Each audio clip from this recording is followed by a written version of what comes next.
میں شکر گزار ہوں خدا باپ کا اور اس کے بیٹے اپنے خدا یسوع مسیح کا، جس کے توسط سے آج ممکن ہوا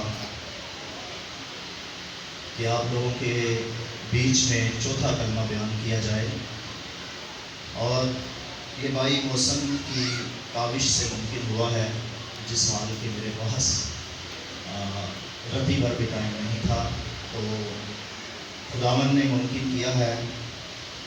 تو میں شکر گزار ہوں بھائی محسن کے لیے اور اس چرچ کے مقامی پاسبان خدا کے خادم کے لیے۔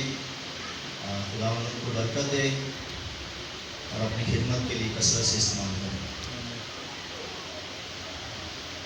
کلام کے اندر سے جو آیت کریمہ تلاوت کی گئی، مقدس متی کی انجیل اس کا 27واں باب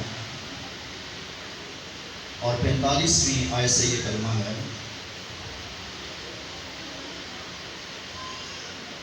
دوپہر سے لے کر تیسرے پہر تک تمام ملک میں اندھیرا چھایا، اور تیسرے پہر کے قریب یسوع نے بڑی آواز سے چلا کر کہا، ایلی ایلی لما شبقتنی۔ ایل کہتے ہیں خدا کو،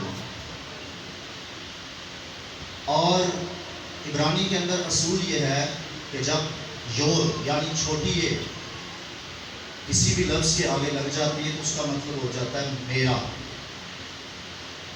تو ایل خدا، ایلی میرا خدا۔ ایلی ایلی ترجمہ آگے لکھا ہوا ہے ویسے، لما کیوں، شبقتنی چھوڑ دی، اے میرے خدا، اے میرے خدا تو نے مجھے کیوں چھوڑ دیا۔ پہلا کلمہ مجھے نہیں پتا کس بہن یا بھائی نے بیان کیا، آخری بھی مجھے نہیں پتا کون بیان کرے گا۔ پہلے کلمے کے اندر لکھا ہے، اے باپ ان کو معاف کر، یہ نہیں جانتے کہ کیا کرتے ہیں۔ آخری کلمے کے اندر بھی ہے، اے باپ میں اپنی روح تیرے ہاتھوں میں سونپتا ہوں۔ لیکن چوتھے کلمے کے اندر یسوع نے کہا، اے خدا۔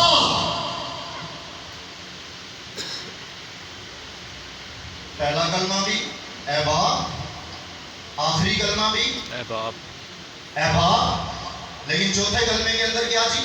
اے خدا۔ اے خدا۔ کچھ لوگ جو ہے نا وہ کلام سے بڑا انٹرسٹ رکھتے ہیں، کچھ لوگوں کو کلام سے کوئی انٹرسٹ نہیں ہوتا۔ جو کلام سے پیار کرتے ہیں وہ کلام پر پھر غور کرتے ہیں۔ جب یسوع کہتا ہے اے باپ، تو وہ بطور بیٹا باپ سے مخاطب ہے، لیکن جب یسوع کہتا ہے اے خدا، تو پھر بطور انسان خدا سے مخاطب ہے۔ جو آپ عقیدہ تثلیث رکھنے والی کلیسیاں، آپ جتنے بھی یہاں پر بیٹھے ہیں پتہ ہے یا نہیں، لیکن آپ عقیدہ تثلیث رکھنے والے لوگ ہیں، یعنی باپ اور بیٹے اور روح القدس پر ایمان رکھتے ہیں۔ میں بھی باپ اور بیٹے روح القدس پر ایمان رکھتا ہوں۔ یسوع کو ہم خدا مانتے ہیں، باپ کو خدا مانتے ہیں، اس کے بیٹے کو بھی خدا مانتے ہیں۔ جس طرح انسان کا بیٹا انسان، تو اسی طرح خدا کا بیٹا خدا۔ جب یسوع یہ کہہ رہا ہے اے خدا، تو یسوع کو بھی ہم خدا کہہ رہے ہیں، تو پھر کس کو خدا کہتا ہے؟ کیا خدا کا بھی خدا ہوتا ہے؟ تو جواب کیا ہے؟ نہیں۔ جواب کیا ہے؟ نہیں۔ نہیں۔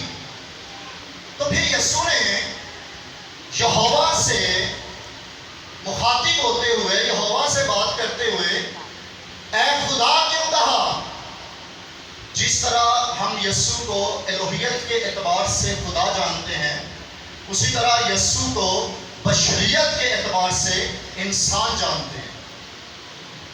وہ خدا ہے اپنے باپ کے جوہر سے، ازل سے، لامحدود، نور سے نور، لیکن وہ انسان ہے اپنی ماں کے جوہر سے اس عالم میں وہ پیدا ہوا اور وہ انسان بنا، اور بطور انسان اس کلمے کے اندر یسوع کہہ رہا ہے اے خدا تو نے مجھے کیوں چھوڑ دیا؟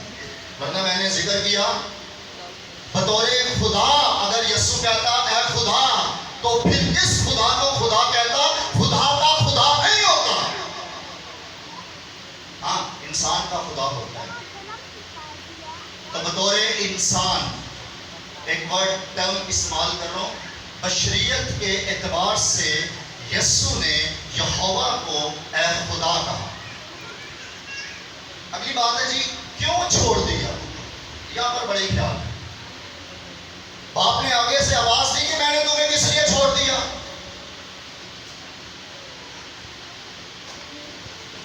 سوال ہے نا بیٹے کا، یسوع کا، اے میرے خدا تو نے مجھے کیوں چھوڑ دیا؟ تو آگے سے جواب آیا یہوہ کی طرف سے کہ میں نے تجھے اس لیے چھوڑ دیا۔ جب بائبل خاموش ہو گئی تو علماء کے خیالات شروع ہو گئے، پاسٹرز کے خیالات شروع ہو گئے۔ ایک خیال یہ ہے کیونکہ یسوع مسیح پر گناہ تھے اور باپ جو ہے وہ گناہ کو دیکھ نہیں سکتا، بدی کو دیکھ نہیں سکتا، اس لیے باپ نے کیا کیا، خدا نے کیا کیا، یسوع سے منہ موڑ لیا، یسوع کو چھوڑ دیا، یسوع سے نگاہیں ہٹا لی۔ اچھا غور کیجئے گا، کسی بھی خیال کو ماننے سے پہلے غور کیا جاتا ہے۔ چوتھے کلمے کے اندر یسوع پر خدا کو گناہ نظر آئے۔ میرا سوال ہے چوتھے کلمے کے اندر یسوع کو یہ نظر آیا، باپ کو یہ نظر آیا کہ یسوع مسیح پر گناہ ہے، پہلے کلمے میں نظر نہیں آیا، دوسرے کلمے میں نظر نہیں آیا، تیسرے کلمے میں نظر نہیں آیا، تو پھر کیا ثبوت ہے کس جگہ سے یسوع مسیح نے اپنے اوپر جو ہے گناہ قبول کیے تھے؟ چھوڑ تو اسی وقت دینا چاہیے تھا۔ میرا پوائنٹ سمجھ گئے آپ؟ خیال یہ ہے یسوع مسیح کے اوپر گناہ تھے اس لیے خدا نے چھوڑ دیا۔ تو میرا سوال ہے چوتھے کلمے کے اندر خدا کا نظر آیا، پہلے میں نہیں آیا، دوسرے میں بھی نہیں آیا، تیسرے میں بھی نہیں آیا، اور وہ یسوع اپنے اوپر گناہ لیے ہوئے پہلا کلمہ بیان کر رہا ہے اے باپ ان کو معاف کر، دوسرا کلمہ بیان کر رہا ہے تو آج ہی میرے ساتھ فردوس میں ہوگا، تیسرا کلمہ دیکھ تیری ماں ہے، دیکھ تیرا بیٹا یہ ہے، کہ چوتھے کلمے میں خدا کو نظر آ گیا لے جی اب جو ہے یسوع مسیح کے اوپر گناہ ہے، اب اس کو چھوڑ دو۔ یسوع کے اندر گناہ نہیں ہے، اس نے ہماری بد کرداری کو اپنے اوپر قبول کیا ہے، اور قبولیت یوحنا تو یہ کہہ رہا ہے یہ خدا کا بڑا ہے جو دنیا کا گناہ اٹھا لے جاتا ہے۔ ابھی تو مسیح نے خدمت کا آغاز کیا تھا، اس وقت سے یوحنا اسباغی نے یہ کہہ دیا تھا۔ پھر یسوع نے کہا ہو سکے تو یہ پیالہ مجھ سے ٹل جائے تو بھی باپ میری نہیں بلکہ تیری مرضی۔ تو بنی نوع انسان کی سزا کو اپنے اوپر دینے کے لیے یسوع نے اسی وقت جو ہے نا وہ اس بات کو قبول کر دیا تھا۔ تو پھر چوتھے کلمے کے اندر کیوں باپ نے چھوڑ دیا؟ ایک اور خیال پیش کر رہا ہوں۔ پھر کئیوں نے کہنا شروع کر دیا مسیح جو ہے وہ زبور 22 کی تلاوت کر رہا تھا۔ مسیح کیا کر رہا تھا جی؟ زبور 22 کی، زبور 22 جب آپ پڑھیں گے نا بائبل مقدس جن کے پاس ہے ضرور پڑھیے گا، وہاں پر بھی لکھا ہے اے میرے خدا